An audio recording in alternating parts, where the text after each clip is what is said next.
성경 일독을 위해서 오늘 우리가 함께 읽어나갈 하나님 말씀은 히브리서 1장부터 4장까지의 말씀입니다. 히브리서는 신약 성경의 사복음서와 더불어서 예수님에 대해서 깊이 설명하는 책입니다. 복음서는 주로 예수님의 말씀이나 예수님의 행하신 일들을 가지고 역사적으로 예수님을 따라갔다면, 이 히브리서는 좀 더 깊이 있게 신학적으로 예수님이 누구신지, 예수님이 어떤 의미로 이 땅에 왔다 가셨는지를 우리에게 설명해 주고 있습니다. 1장 3절을 보시면 예수님에 대해서 이렇게 설명해 주는데요. 1장 3절에 그는 하나님의 영광의 광채시요 하나님의 본체대로의 모습이십니다. 그는 자기의 능력 있는 말씀으로 만물을 보존하시는 분이십니다. 그는 죄를 깨끗하게 하시고서 높은 곳에 계신 존엄하신 분의 오른쪽에 앉으셨습니다. 라고 하면서 예수님이 이 땅에 오셔서 하신 그 일들이 하나님의 영광의 광채다 라고 말씀하고 있습니다. 우리가 볼 때 예수님은요, 가난한 목수의 아들로 태어나서 젊은 나이에 십자가에서 죽은, 가난하고 병든 사람들에게는 인정받았지만 세상에서는 그렇게 인정받지 못한 것처럼 보였던 것이 그 당시 예수님의 삶의 모습이었는데, 히브리서를 통해서 하나님 말씀하십니다. 그것이 하나님의 놀라운 영광의 광채였다. 죄인들을 위해서 자기를 내어주신 하나님의 아들의 그 삶은 세상의 어떤 부와 명예로도 비교할 수 없는 놀라운 하나님의 영광의 광채였고, 그분이 이 땅에 오셔서 죄사함의 사역을 마치셨고 마침내 하나님의 품으로 돌아가셨다라고 우리에게 예수 그리스도의 사역이 얼마나 능력과 놀라운 사역이었는지를 설명해 주고 있습니다. 복음의 능력은 놀라운 것을 이제 우리 히브리서를 통해서 보게 될 텐데요. 그러면서 2장 1절엔 이렇게 말합니다. 1장에 쭉 그분의 영광에 대해서 설명하고 2장 1절에 그러므로 우리는 들은 바를 더욱 굳게 간직하여 잘못된 길로 빠져드는 일이 없어야 마땅하겠습니다. 라고 말하고 있습니다. 그 당시의 초대교회에도 이미 복음으로부터 시험에 빠지거나 교회 밖으로 나가거나 포기하는 이들이 생겨나기 시작했습니다. 그래서 히브리서가 쓰인 것이죠. 히브리서는 말합니다. 들은 바를, 이 복음의 증거를 더욱 굳게 간직해라. 그래야만 잘못된 길로 빠지지 않는다라고 우리에게 말씀해 주십니다. 우리는 예수님을 직접 만나거나 보지는 못했습니다. 하나님 말씀을 통해 우리는 전해 들었습니다. 이제 우리는 이 들은 바를 굳게 간직해야 합니다. 그러지 않으면 잘못된 길로 빠질 수 있다라고 성경은 우리에게 증거해 줍니다. 하나님의 말씀을 진지하게 들으시기를 바랍니다. 날마다 하나님 말씀 앞에 귀를 기울여서 우리가 온전한 길로 가야 하겠습니다.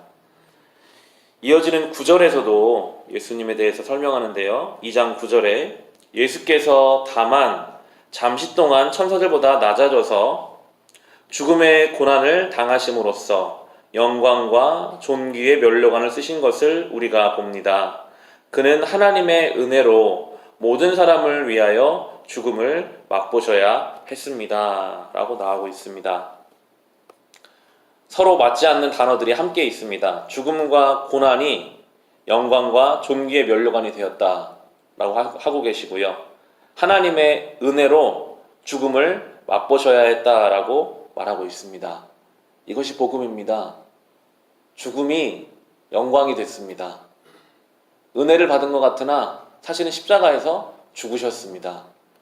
성도로 살아가다 보면요, 내가 은혜 받는 사람이 맞나? 왜 내 인생이 고달프고 이해되지 않는 일들이 내 앞에 있고 왜 하나님은 가시밭길을 가게 하시나, 그런 생각이 들 때도 있습니다. 예수님이 그 길을 근데 가셨거든요. 그러면 성경은 그 고난이 영광이 됐다. 하나님의 은혜 때문에 때로는 죽음을 맛보셨다. 이제 그 길을 따라가는 것이 성도다라고 이야기하고요. 이어지는 18절에는요. 2장 18절에 그는 몸소 시험을 받아서 고난을 당하셨으므로 시험을 받는 사람들을 도우실 수 있습니다. 라고 설명합니다. 참 놀라운 분이시죠. 그분이 이 땅에 오셔서 인간의 몸으로 시험을 다 받으셔서요.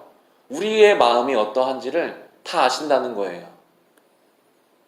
세상에서도요, 높은 권력자가 대통령이나 재벌 총수가 하루나 이틀 정도라도 서민들의 삶에 들어와서 있다 가면 뉴스가 됩니다. 야, 그 사람 겸손한 사람이다. 그 사람 괜찮은 사람이다.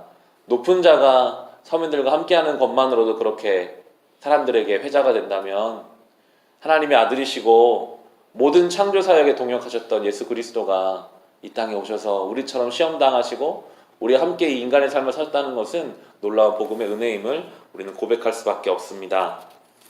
그러면서 히브리서는 3장 1절에 그러므로 하늘의 부르심을 함께 받은 거룩한 형제자매 여러분, 우리가 고백하는 신앙의 사도요 대제사장이신 예수를 깊이 생각하십시오 라고 말하고 있습니다.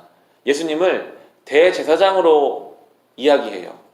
대제사장은요, 하나님과 사람 사이를 연결시켜주는 존재입니다. 예수님이 이 땅에 오셔서 죄인된 우리와 하나님을 연결시켜 주셨다라고 하면서 그 예수를 깊이 생각하라 라고 말하고 있습니다. 히브리서는 사실은 좀 어렵습니다. 예수의 십자가가, 이 땅에 오신 예수님의 사역이요, 간단하지가 않아요. 왜 하나님의 아들이 이 땅에 오셨는가? 왜 우리 죄를 위해서 죽으셨는가?